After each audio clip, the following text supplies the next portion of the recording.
So, good evening, everyone. I hope you're having a good day today.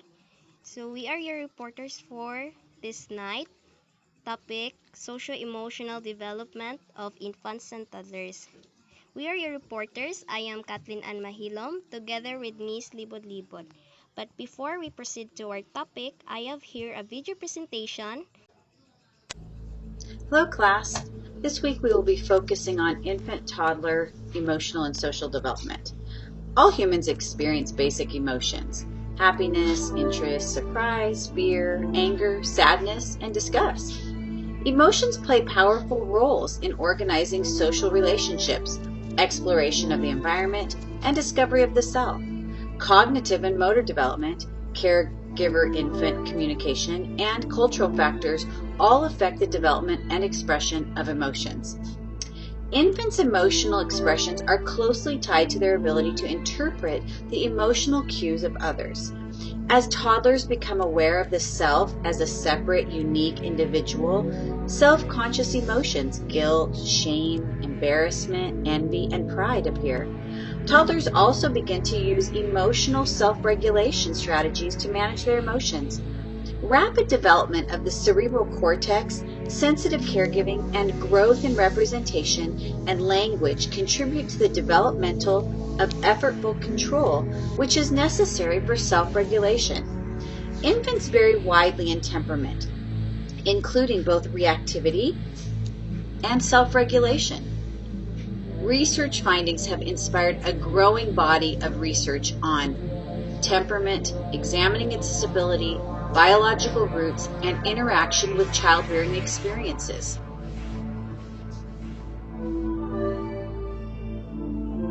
The Goodness of Fit model explains how temperament and environment can together produce favorable outcomes when child-rearing practices match each child's temperament while encouraging more adaptive functioning.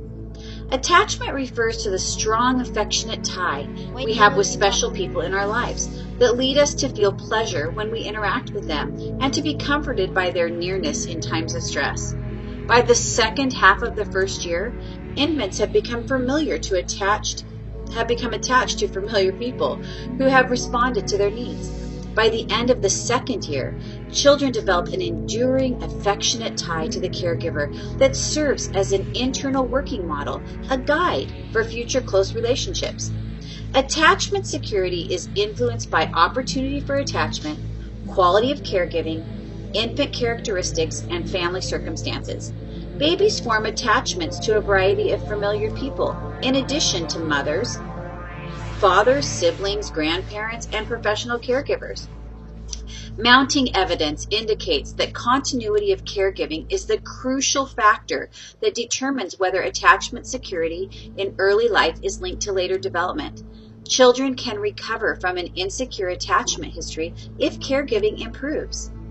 During the first 2 years, knowledge of the self as a separate permanent identity emerges, beginning with self-recognition. Identification of the self as a physically unique being. Self-awareness is associated with the beginnings of empathy, the ability to feel with another person. Self-awareness also contributes to effortful control, the extent to which children can inhibit impulses, manage negative emotions, and behave in socially acceptable ways. Have a great week, and don't hesitate to contact me if you have any questions. Here is our learning objectives. At the end of this chapter, you will be able to identify what is socio-emotional development of infants and toddlers, describe how socio-emotional development of infants and toddlers impact to a child's development, develop values of the importance of socio-emotional development of infants and toddlers. So from the video presented, guys, can I ask everyone to describe, or what words can you describe about socio-emotional development? Understand, essential. Okay. Sensitive. Yes. Sensitive. Feelings. Okay. So, thank you guys for participation. All of your answers are accurately kuan jud ka ng kanang words can describe the socio-emotional development, because socio-emotional development is all about sensitivity, interactions, feelings, essentials, and so on.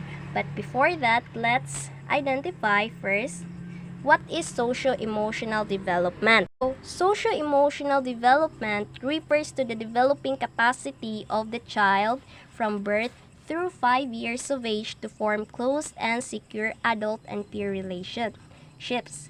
It experience, regulate, and express emotions in socially and culturally appropriate ways, and explore the environment and learn all in the context of family, community, and culture. So, all your answers nga makadescribe sa socio-emotional development is part yun or connected dra sa socio-emotional development nga meaning.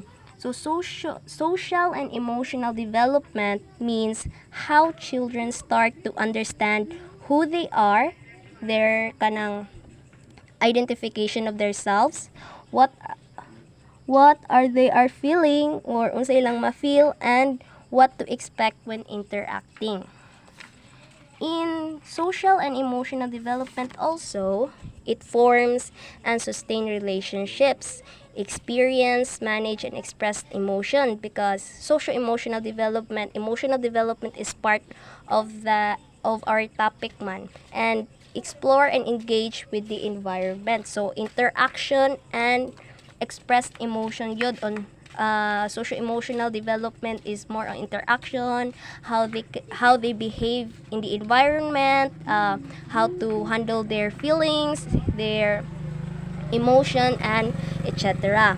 So in toddlers, in infant and toddlers, socio-emotional development creates self-confidence, empathy, ability to develop meaningful and lasting relationships and partnerships. It also develops a sense of importance and value to this around him. So they gain values and create deep relationships within their so ang infant and toddlers kay mostly ilahang parents man ilang i-engage ana, di ba?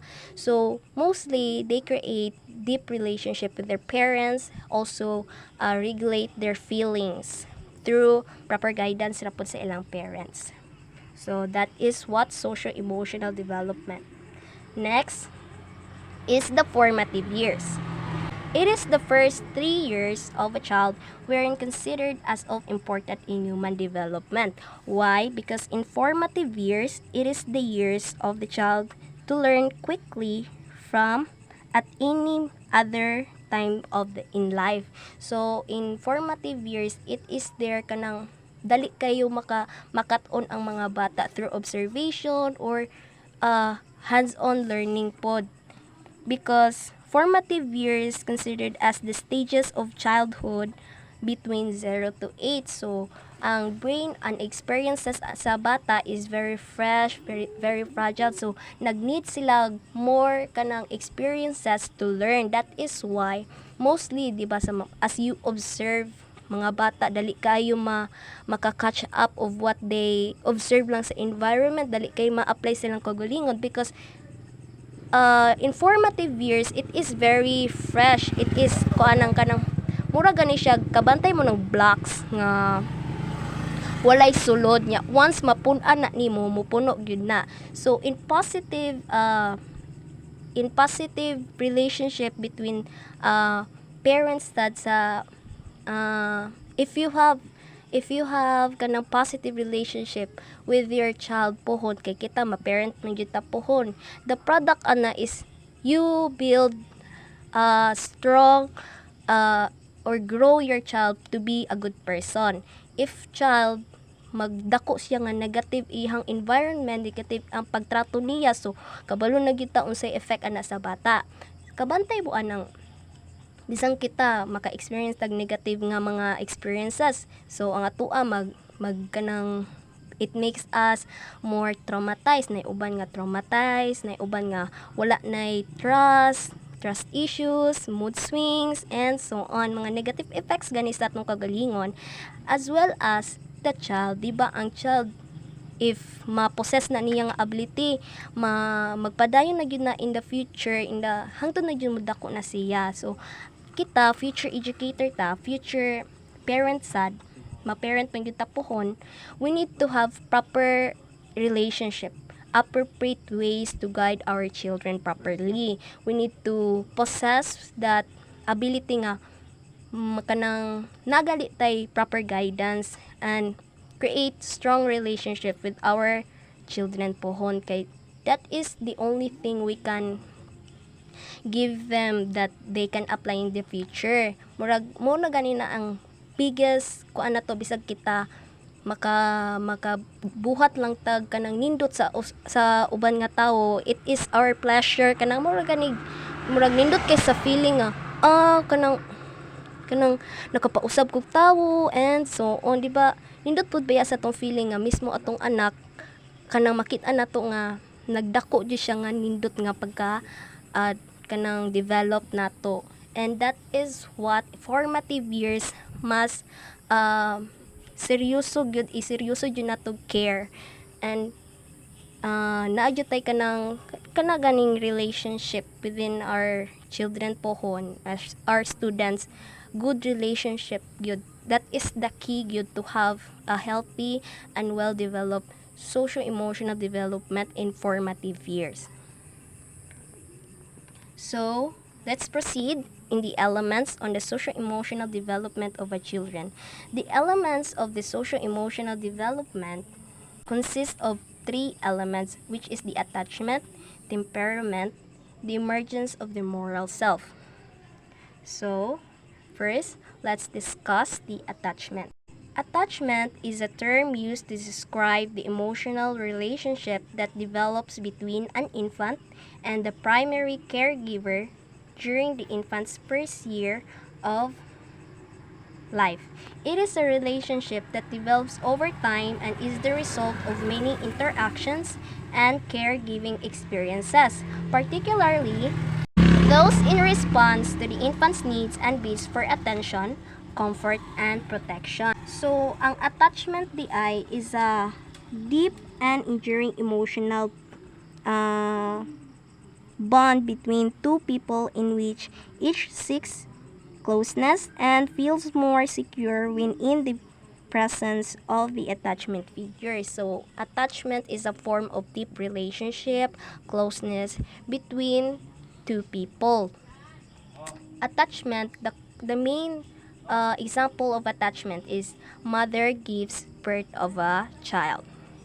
Attachment also is form bisag sa prenatal pa or kanang ang bata na pa sa womb sa mama, because kana ganing puso nila nag-connect man na sa kuan sa mama. So unsay kana ganing makabantay mo, so unsay ma-feel sa inahan kana magbuntis, unsay ma-feel anak niya, ma-feel sad sa bata ug masakitan ng inahan, masakitan pud ang bata. That is what an attachment mean. So igawa sa bata, kabantay mo ng igawa sa bata, ibutang ang bata sa dughan sa mama. It is also considered as an attachment because they form deep relationship. Kabantay mo ng ug nakakita mo video, share lang nako, kusog kay kumutan ang mga inaanak man, kana ganing cute kayo mga bata kay igbutang sa dughan sa mama, kay makabalo na sila asa ang tutoy sa mama, mututoy na sila, mura ganig kuan kanang ma-amaze ko ba kay grabe kay form of attachment gud bitaw. Lahi ra gud ang attachment or relationship between true mother and a child. Another thing of attachment, another example of attachment, kabantay mo ng lukso ng dugo ug nakakita mo, sige mo kuan ng KMJS kanang naa gani kuan kanang mangita silang mama kanang gikan sa kasagaran gikan sa gawas inana kanang gipa-adapt sila nya inig ingon gali sa ingon sa mama kanang mag DNA test pagani sila mo ana ang mama nga anak jud nako na kay feel nako ang lukso ng dugo. That is also an example of attachment, that bisag dili attachment is cannot see, mura siya invisible nga relationship between you two. Mura ra po na siya manag-uyab, charot. Joke lang guys. So that is what an attachment. It's a form of close relationship between two people. In infanticide, it is a form of developing the relationship between mother and an infant. So that is what an attachment means. So na-define naman nato what is the attachment. Let's define or know the persons behind the attachment theory or framework. There are three philosophers who create this theory. So let's first know who is Dr. John Bowlby.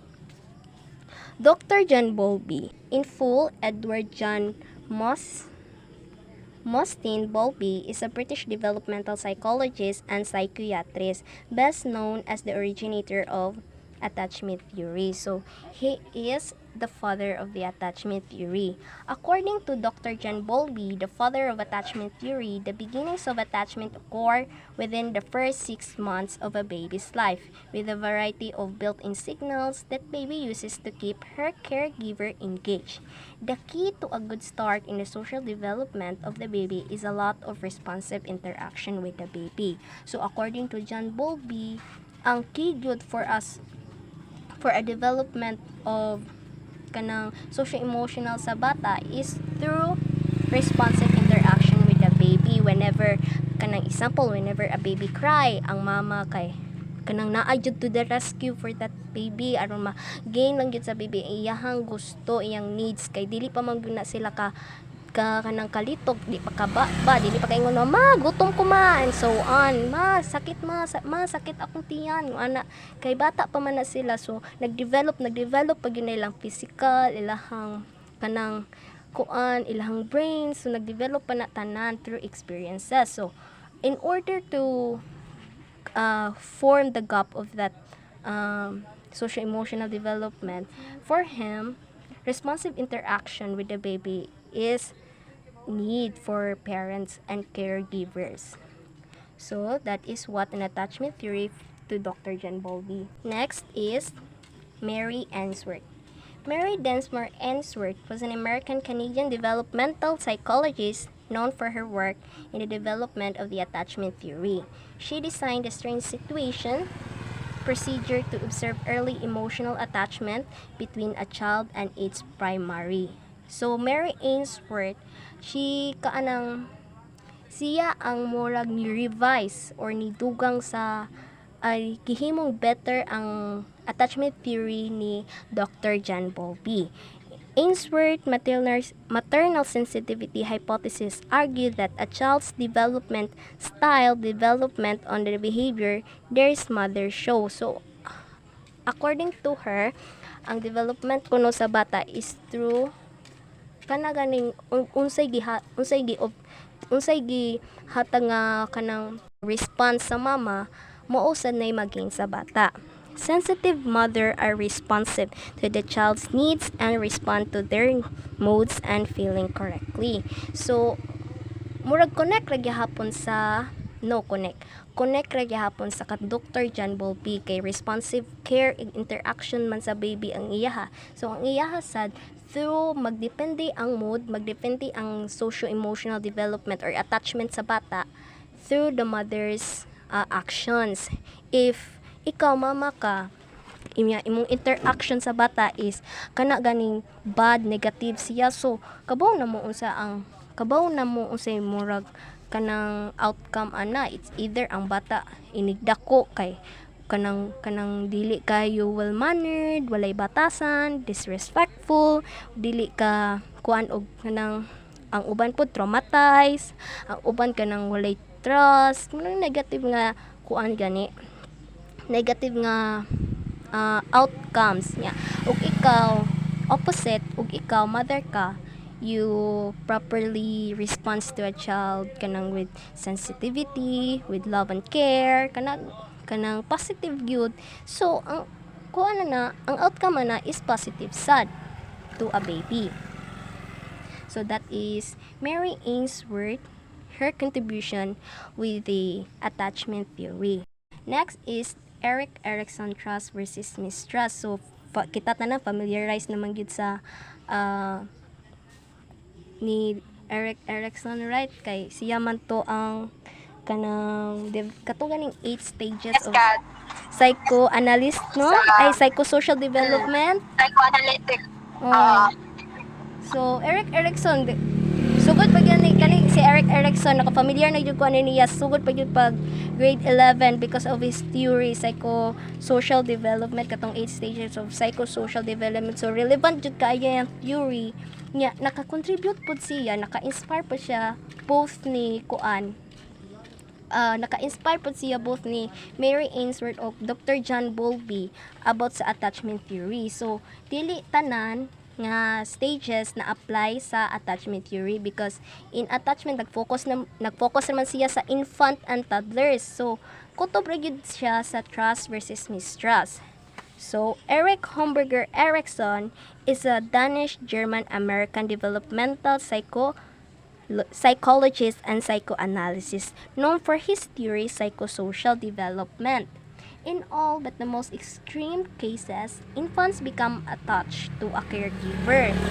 So, kinsa pa man ma-attach ang bata. So, the person ra gyud nga sige kauban sa bata, caregiver or her mother. When infants experience sensitive care, they become confident. The caregiver will be responsive, giving the infant a secure base for exploration. So, dako jud kaayog role no ang parent o ang caregiver with the development of a child, ang ihang relationship, ang ihang confident. So, ang confident nagikan jud sa mga tawo ug unsa ang tawo mo dala sa bata or usa ang interaction sa tawo sa bata. So kita, we have to be sensitive enough with their feelings kay kanang mga 5 years old magtudlo tang mga 5 4, di ba, murag kuan kayo, hustle kayo, dali kayo mohilak, dali kayo mukuan kanang during isa kanang first day of school nya kinder, ikaw teachers kinder, kita tanan maka-experience anak pohon. Kita, we need to have that kuan gani kanang talent sad nga mupauli dayon sa bata kanang ganing labuan pa nato ang kanang with dili as in nga kanang kita na mapuli sa inahan, kanang labuan nato ang kuan gani ang relationship kana ganing ulog-ulogan jud nato na jud tay proper nga ulog-ulog sa bata kay lisod na kaayo dili kuan gani kay ang uban parents manggo dili ka disiplina silang mga bata. So kita teacher tag, second mother ta sa bata pohon. So nagyud tay kanang proper nga disiplina pud nila, dili lang nato kanang palabian, dili nato spoiled and so on. So Erikson trust, ang trust is equals to Bowlby secure attachment. Trust if situation, I give you situation, pananglitan ang bata, nagsugod nag-trust nimo, ikaw mukugos kag bata, then nag-gain na nimo ang trust sa bata, ikugos nimo sa bata, ang na-feel na sa bata is secure with you. Opposite with Erikson, mistrust. Mistrust, dili kanang walay salig ang bata nimo, kana ganing ikugos nimo sa bata dayon mulingiw pa ang bata nimo. That is what mistrust and equals to insecure anxious attachment because sa bata nga tan-aw stranger kaniya. So bisag kita naman siguro no na ay stranger nga mukuan na to, ma-anxious gyud ta, ma-insecure gyud ta, kanang mura ganing dili ta ma-feel comfortable. So that is what also sa bata nga ma-feel whenever he or she interact with strangers. That is why Eric Erikson trust versus mistrust is connected with the attachment theory of Dr. John Bowlby and Mary Ainsworth. So here is the attachment style and patterns that Dr. John Bowlby and Mary Ainsworth made, which is the secure, insecure, anxious, resistant, anxious, avoidant, and disorganized, disoriented. So here is the 4 attachment style and patterns that Mary Ainsworth and Dr. John Bowlby create in the attachment theory. So secure, kanang na-trust ang bata nimo, kanang feel comfortable ang bata nimo, insecure kanang murag magduha-duha pa ang bata mo, trust nimo, dili comfortable ang bata nimo, and anxious avoidant kanang i-avoid pa ka sa bata, kanang murag ganig napay kanang doubt, kanang naapay kanang misunderstanding between you two. Then disorganized or disoriented is just kanang bag-o lang ni siya na dugang sa attachment style and patterns. Kaning disorganized and disoriented mo siya crucial na kaayo nga relationship or attachment style within the baby, because disorganized, disoriented is kana ganing more on kanang physical abuses, kanang mga abuse na. So associated kita, ma-teacher ta pohon, ma-caregiver ta, ma-parents. Here is the proper or associated behavior that we must apply or we must be aware in order to gain the trust, the secure of our children or students. Insecure, if we show sensitive care with the child, so ang bata masecure yun na to. If we show inconsistent care, exaggerated maternal behavior, ineffective soothing, so ang outcome ana is insecure or anxious resistant. Bisag kinsa naman siguro kita magani bisag makold ng atong uyab, mura na tag makaingon nga anxious kanang maka-feel tag insecure, anxious resistant, makaingon dito hala basin dili na siya lain, charot lang. And indifference, if we show indifference, emotional unavailability, active rejection, so anxious avoidant, murag ang bata noon maglikay na nimo kay kabalo ang bata nga ay reject ra ko ani, kanang negative ra kaay ni siya, murag ganing ang aura nato nila is kana ganing dili ka trusted gyud, dili jud comfortable sa environment sa bata. And disorganized, disoriented, if kanang maltreatment, frightening or confusing behavior, that is what kanang mga abuse, physical abuse, mental abuse, kanang mga bata pa lang ang bata naka-experience ng mga traumatized nga mga events, experiences, and ma-feel kanang murag kuan gani nga if you have kanang wala jud kay knowledge about that, murag unsay product anang behavior if you show that to children, kanang mga abusive nga mga kanang action sa bata, kanang dili kay kana oriented about the product sa bata ba, unsay kanang kuan sa bata, kanang iyahang ma-feel, iyahang kuan na inana nga behavior, murag kuan kayo sa maluoy kita sa bata kay kanang ganing wala pa tarungag dala niya, abuse pa kaayo, kita tawo ta nagmigyud tay kanang ganing empathy na tay kanang ganing kanang pitiness sa bata, especially sa bata. Ako maluyon ti kay kog bata ug balo lang daan pigi na sa una, so kanang makakita ko ma-maltreatment ang bata, ma-abuse ang bata, murag sakit kis dughan ba, kanang makaingon ko nga dili ba ni sakit sa ila, gidala ni nila for 9 months, grabe kay sila antos for 9 months tapos i-abuse ra nila, makaana gali ka nga unsa man nila pagtulon, uy ngano inana man na sila sa bata. So that is what disorganized, disoriented jud mong giapil ni siya kay for our generation gyud naa jud mga inaana nga mga parents, caregivers, not all na some ra murag maihap ra mga 10 out of 1 out of 10 ra inana. So dili jud tanan sa kay ang uban na educated naman enough about what could be cause na sa bata if you abuse nga inana.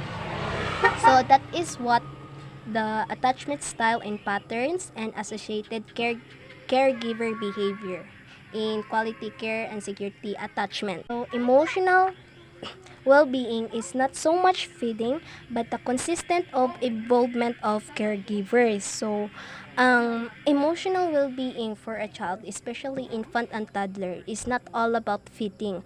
Agi pakaon man ako ni sila, okay na sila, okay na lagi sila physically, but emotionally, di ba? Ma-question jud ka as parents nga.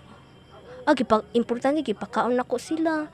Wala kay ikaw parent ka, wala kay kanang proper connection, relationship with your child, dili ka makaingon nga okay ra ka day, okay ra ka dong, how you feel, kanang dili nimo i-care ilang feelings, kanang abusive ra kay ka sa thought. So kanang useless ra gyapon nimo pagpakaon sa bata, fed nimo sa bata if you have inconsistent interactions. Consistency is must manggod sa infant and toddlers. So emotional well-being is not so much feeding but a consistent involvement of caregivers. So kita dapat yuta hands-on developing a child's socio-emotional development. Impairment will be discussed by Miss Libod-Libod. So, good evening, everyone. So, the second element in socio-emotional development is temperament. What is temperament? Temperament is an individual's characteristic level of emotional excitability or intensity and is typically recognized within the first few weeks after birth. It is often assumed to be an early indication of personality, so personality combines temperament with experiences to shape lifelong traits. So, ang kaming temperament, kung ano siya ng behavioral style sa child. So, ang child is every child has a unique combination of temperament traits. So you may be similar to another person or child on one trait and different. These traits are someone's personality and one of the ways that makes of us unique. Every child has their own unique style of thinking, acting, and interacting with the world. Child's emotional and behavioral style of responding to the world. So, ang child is na ay kanang lailahi o kanang behaviors or emotions. It can be happiness, sadness, shock, scared, angered, disgust, confused, and so on. So, after weeks pa lang pag-anak sa parent sa baby, makadetermine na ta sa iyong behaviors. So, naamay ka ng child na kanang saputon kayo, makakuha na ta nga, buti kin bata. There are child can be easily accept that magdepende na sa environment. Pwede ang child, pwede ka rin ang child nang makakanta nga malipayon. But when they hear some noise na makapadistract nila, it can be changed. So nagmatter ang behavior sa child sa iyang environment. There are 9 different temperament categories. First, activity level. Activity level refers to how physically active a person is. So, ang child. So, ang infants, sila kanang may exert na sila kanang mga extra movement.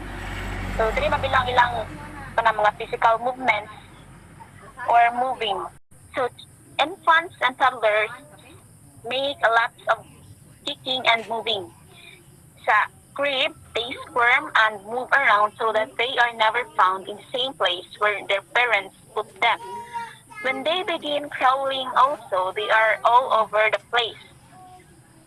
So, kanang mga infants and toddlers pa, tatayanan pa kaayo. Kay ang ilang kay nag-develop ang growing up these children sa toddlers kay ilang development kay magnahinay na makamaon na sila mo run, jump, and climb a lot. Even as sitting at the dinner table can be a challenge for children who are highly active. They seem to need to fidget. So fidgets are the kanang mga small movements, especially hands and feet. More na ang mga infant toddlers and squirm just to get out their energy. Infants and toddlers allow time and space for movement in your children's daily routine. So, kung atong kanang baby is nang kuan nang iat pa kayo, ato lang silang pasagdaan. But, kailan sa may parents na mag-guide nila kay para dili sad na dili sa danger ang ilang kuan bantayanan. Kana mo kung kanang mga infants and toddlers bantayanan pa kayo ang ilang mga hisok. The second temperament categories is mood. Mood refers to the overall tone of a person's feelings, interactions, and behaviors.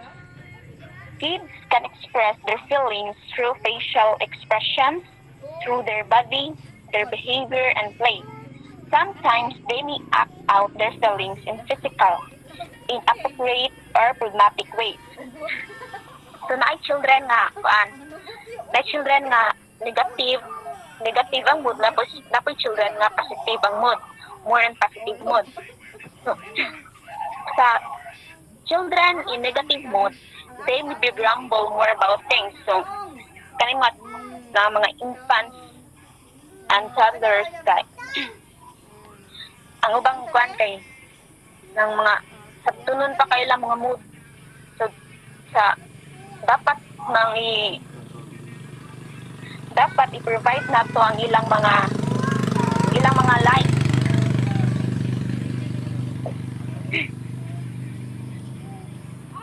Next is hard to pull. Isod kayo pag-handle sa child. If motive, kanang for example, if nasalay ka ng ganahan nga paliton niya, ikaw parents ka, wala kay kwarta, so ang child is kanang mura siya kanang mag-wild. In children with a more positive mood. So kaning children mga kanang positive mood ra, muna sa mga children kanang mga infants and toddlers kanang mga smiling, nang murarag kanang walay mga problema.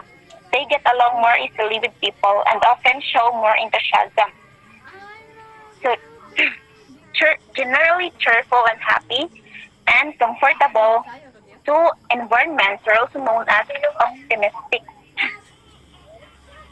The third temperament category is threshold for distress, related to how sensitive this child is to physical stimuli. It is the amount of stimulation, sound, taste, touch, temperature changes needed to produce a response in the child. Threshold for distress are also known as sensory threshold. Describes how much sensory information a child needs before to react. If your child seems to seek out sensory experiences, love, touch, sounds, activity, and exploring through the senses.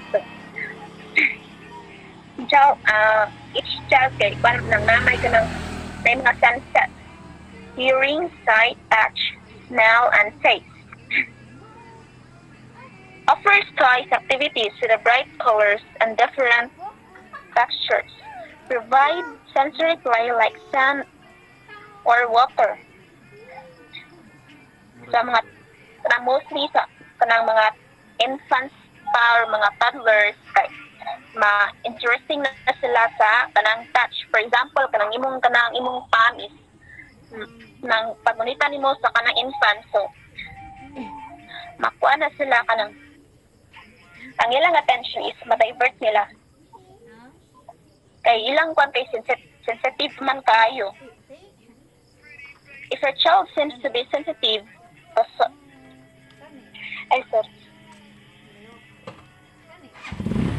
also for infants, sensitive pa kayo na sila skin. So, kanang newborn pa sa kanang baby, mostly mga parents kay kanang ihas kayo ng mga kanang parents kay hadlok sila nga makuha ng ilang anak ng rashes sa ilang skin. Yeah, first sa sounds, kung makadungog na kanang infants ang toddlers sa kanang sounds, dali ra kay na sila dali ra kay na sila kanang nang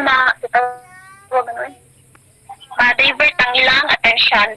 So, for example, kung saba ang kanang sounds sa silingan, so, ang babies, mahila kay dili siya ganahan sa iyang environment or something nga mas scared. Next is rhythmicity. Rhythmicity, the rhythm, predictable recurrence of daily activities or routines, such as waking, hunger, becoming tired, and child's personal habits or patterns in after-school routines. So,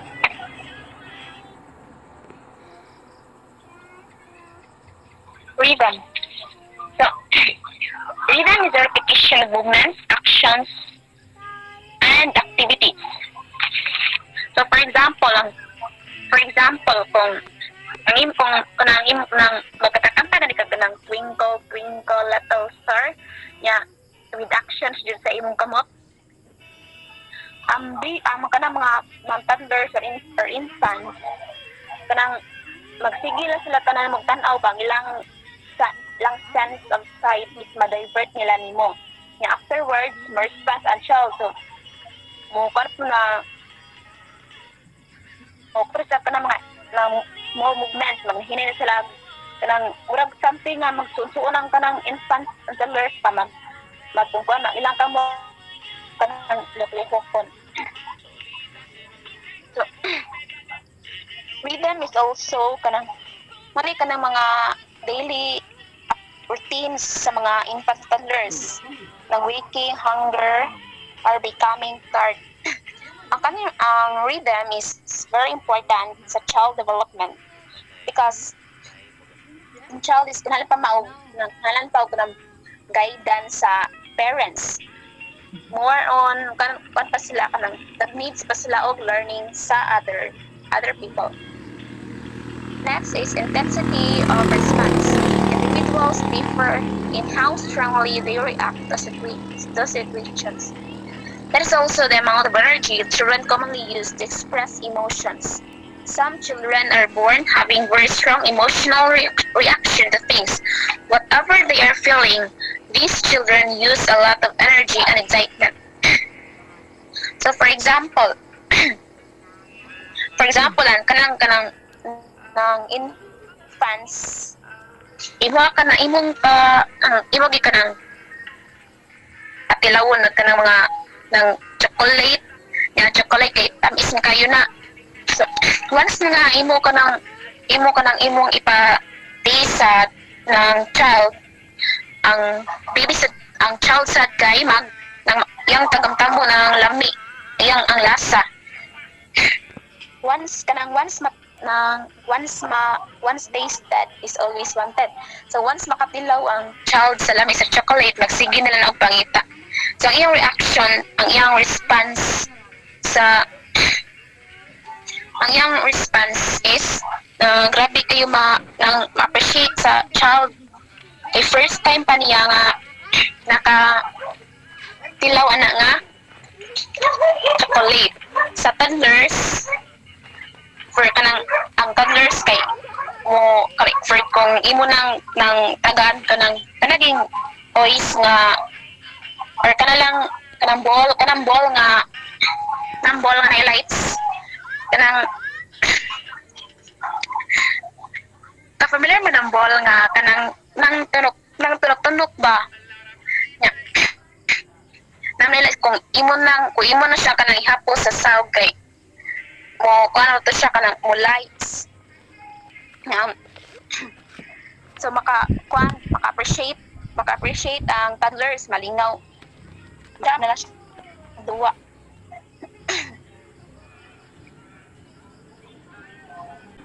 Next is approach or withdrawal. Approach or withdrawal refers to how quickly and easily a person adjusts to changes or new situations. Approach or withdrawal also refers to your children's actions to new things, experiences, places, ideas, or new people. For children with withdrawal response, do they fuss when trying to new foods or kanang foods? Do dali ra siya kanang ilang kanang ang ilang reaction ba ilang i-withdraw, i-accept pa nila or delay or as toddlers, did your children cling to your legs when you entered a new place like a school or a store? Or when you introduce them to a stranger? So, mostly sa mga toddlers, kung kanang pag-upan nila kanang pag-upan nila nakita ang kanang sa kataw or bago kanang sa school kay kanang bago pa ni kanang first time pa ni nila sa kanang sa child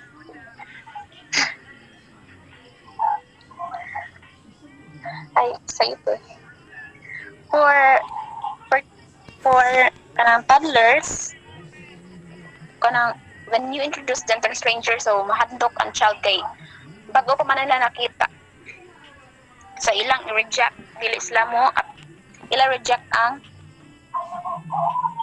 response.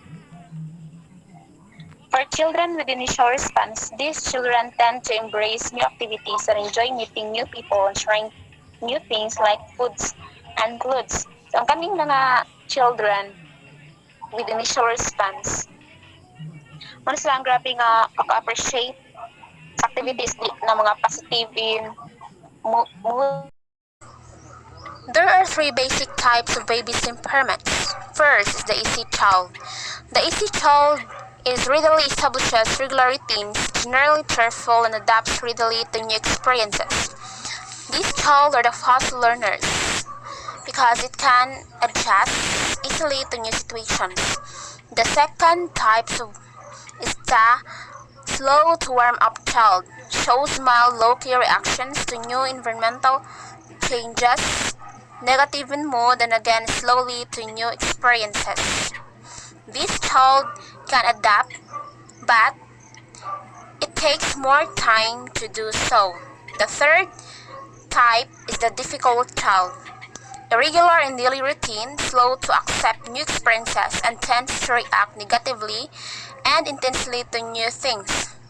These child are hard time adapting to new situations, always negative in mood, and low adaptability. The third element of socio-emotional development is the emergence of moral self. A sense of morality presupposes awareness of the existence of moral standards and the ability to evaluate oneself against standards. We as the caregivers of the child, we should monitor their behaviors if sakto ba o dili. Kita ang mo teach nila, kita mo guide nila sa sakto nga pamaagi. So kung imong gipakita sa child is mga bad side, so ma-expect na lang ta nga inigdako nila is kanang wala sila batasan. It is because mauna ang mo exist nila.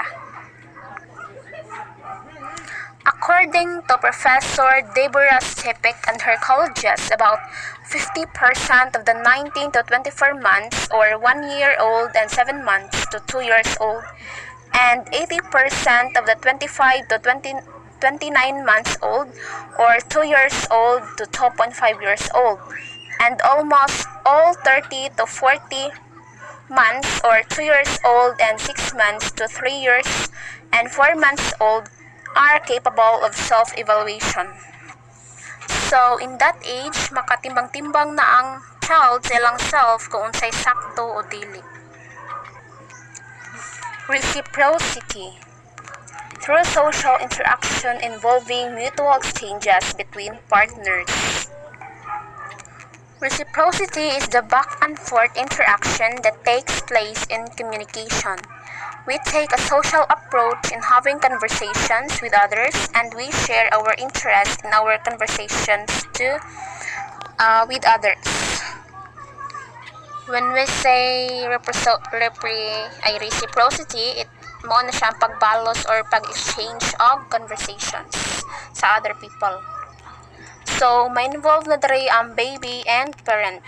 For infants, the baby send out signals. So, dili pa man makabalo og tabi ang infant. So, ang social interactions niya sa mother is through facial and social expressions. So ang parent makasabot and the parent will respond to it. Interactions between toddlers. Interactions with other children become increasingly prevalent during the toddler period. So in toddler period daw, interactions with other children is more relevant nila in that period of time. Between 15 to 24 months, children develop the ability to behave in a complementary manner with the peer or parallel play. So, between 15 to 24 months, na naman yun ay gamay boot ang bata. So, interactions with other children is more prevalent in that stage because they gain more interactions with other children through interacting with playing. Social pretend play at age 3.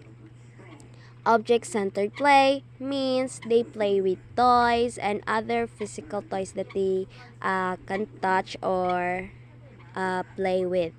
Imitation is like imitating a person, like in a settings or imitating their mother or father.